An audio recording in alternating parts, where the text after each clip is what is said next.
काल की गति को कोई नहीं जानता। काल की गति बड़ी विचित्र है, लेकिन हमको भूल करके भी कभी भी भगवत भक्त का अपराध नहीं करना चाहिए। भगवान का अपराध कर लोगे तुम्हें महात्मा बचा लेंगे, पर अगर तुम महात्माओं का अपराध करोगे तो कोई बचाने वाला नहीं है। बोलो सीताराम।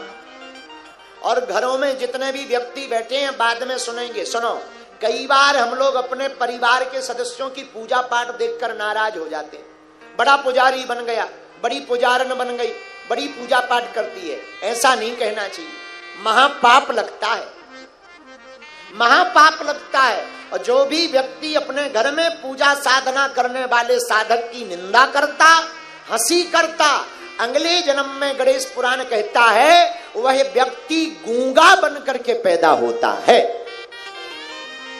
इसलिए कभी भी हमको किसी भी भक्त का अपराध नहीं करना, न किसी भक्त की हंसी करनी है, न किसी भक्त की निंदा करनी है।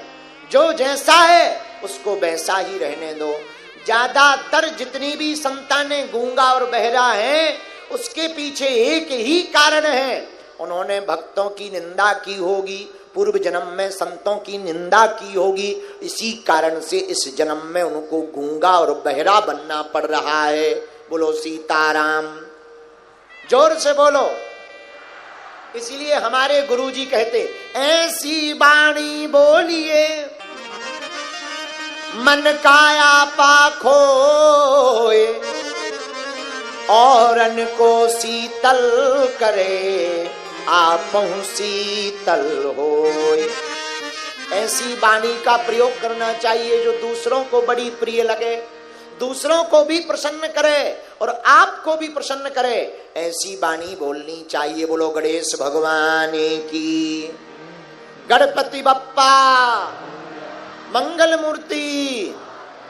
देखो, हमने एक बार कहा था कि अगर हम किसी की स्तुति नहीं कर सकते हैं तो हम निंदा के भी अधिकारी नहीं।